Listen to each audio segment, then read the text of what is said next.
Hey guys, and welcome to Consoland. Don't forget to hit subscribe and like and comment below. Today on the channel we're going to be looking at my Atari Lynx 2 and trying to repair it. Since I've had this for the last 6 months, I've had a few issues with it. The screen is quite dim and the sound is quite low.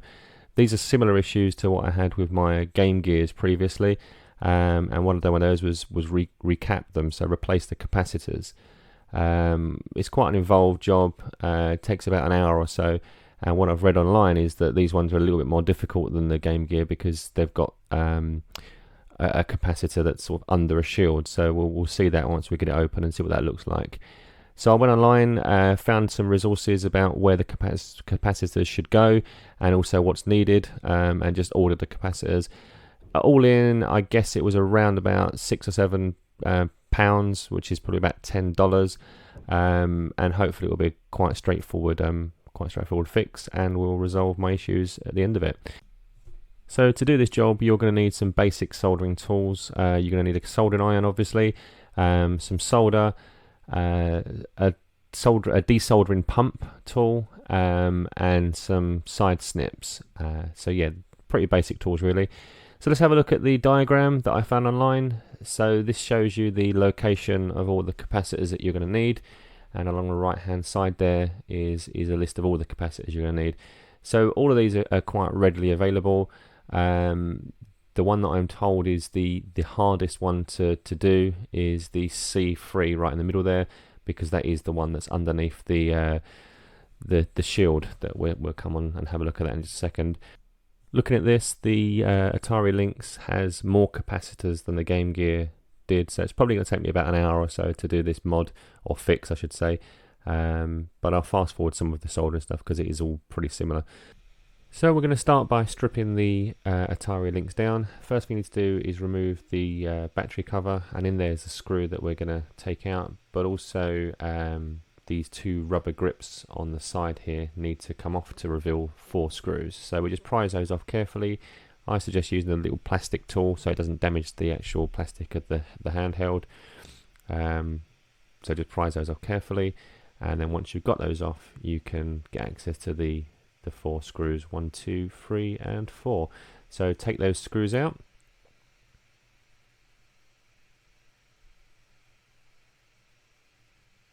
The 5th screw is located on the battery holder, and you do need to take that off to get decent access to the ribbon cables, which we'll come on to in a second.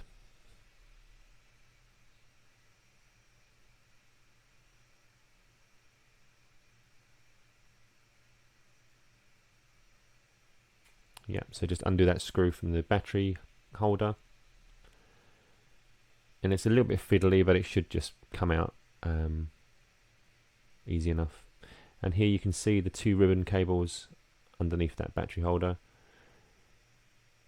and these are on like a push-in clip connector, which I'll show you a bit closer once I've got the main board out. But pull the clips up and release the ribbon cable, and there's also a couple of speaker connections that you need to unclip.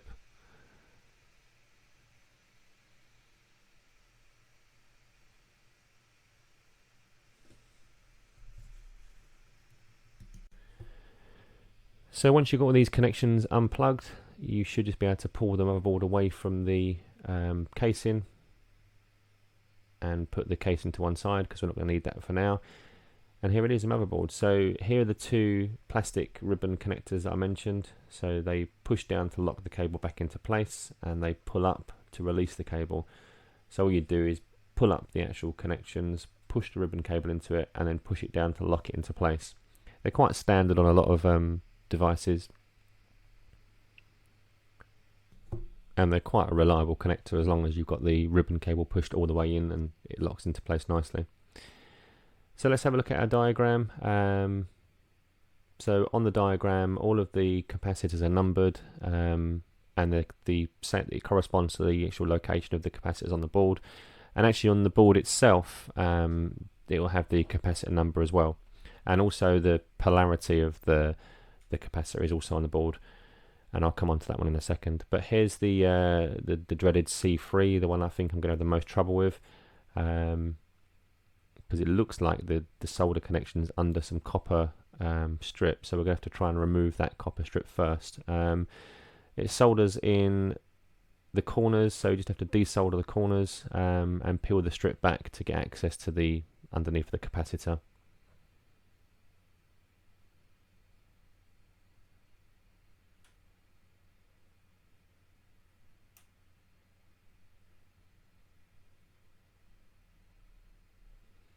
You only need to do the first 4 corners here, the first 4 connections here, to peel back this strip. Doesn't have to take the whole thing out. Once you've got the 4 out, you can fold it back and get access to the capacitors. There's a piece of protective tape we need to peel back and just put that to one side so we can keep it for later.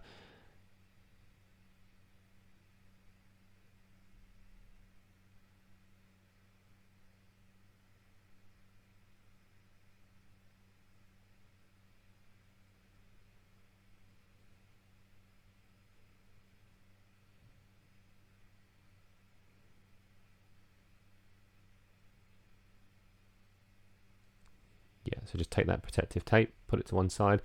It is important that goes back on afterwards, because otherwise the connection between the capacitors will be shorted out.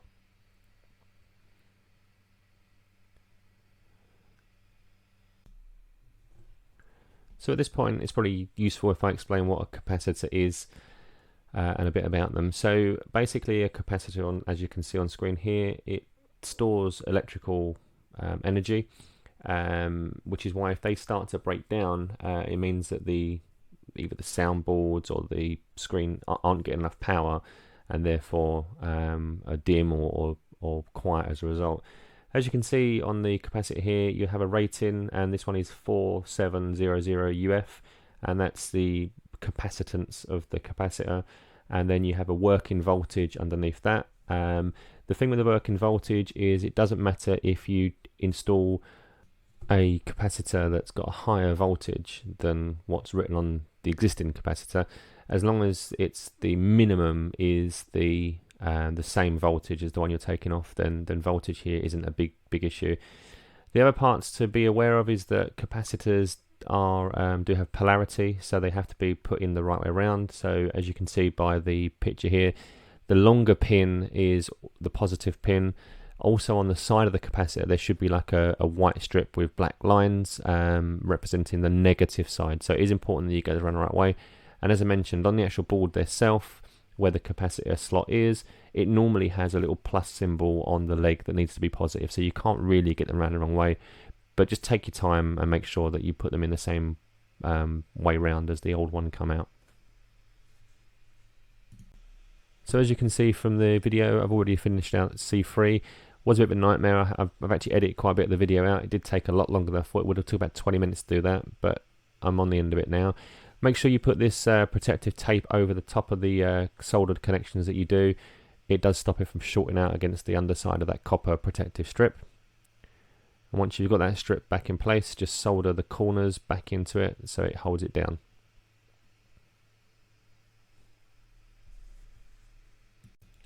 I will explain on this next capacitor exactly the methods that I use. So basically, when I'm removing the capacitors, all I do is hold the actual capacitor between my fingertips, apply some heat and try and do both terminals at the same time on the underside. Apply some heat on those. Sometimes apply a little bit more solder to loosen it all up, and then it should eventually pull off, and that should come out nice and easy. So once you've removed the old capacitor, just clean up the holes on the board with a desoldering pump and make sure they're all clear. Slot the new capacitor through and making sure the polarity is run the right way, and then just solder them into place, and then snip the excess off of the new capacitor legs, and just make sure you're happy with the solder joint, and repeat that for all the rest of the capacitors. So I'm going to fast forward through this now, and I'll see you on the other side.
Now you might have noticed during that sequence that I was resoldering some connections that wasn't the capacitors.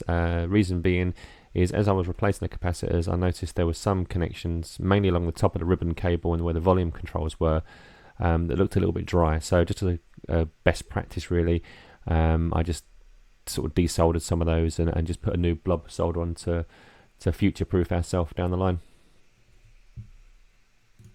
Okay, that's all our soldering done, so now we've got to replace the casing and put the whole thing back together again. So it's fairly straightforward, just in reverse. We need to make sure the ribbon cables slot into the slots. That can be a little bit fiddly sometimes, but just take your time and put it all together and just double check all your connections and you should be fine. Just line it up, plug in the connections, don't forget the speaker connections as well, and then once everything's in place it should all just go back together.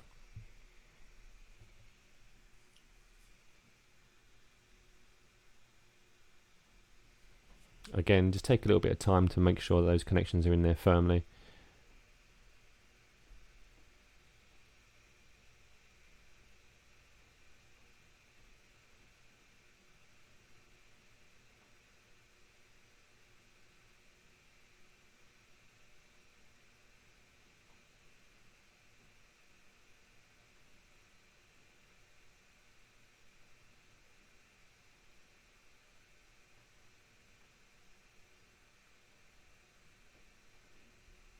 And then replace the battery holder and that single screw that holds that in place.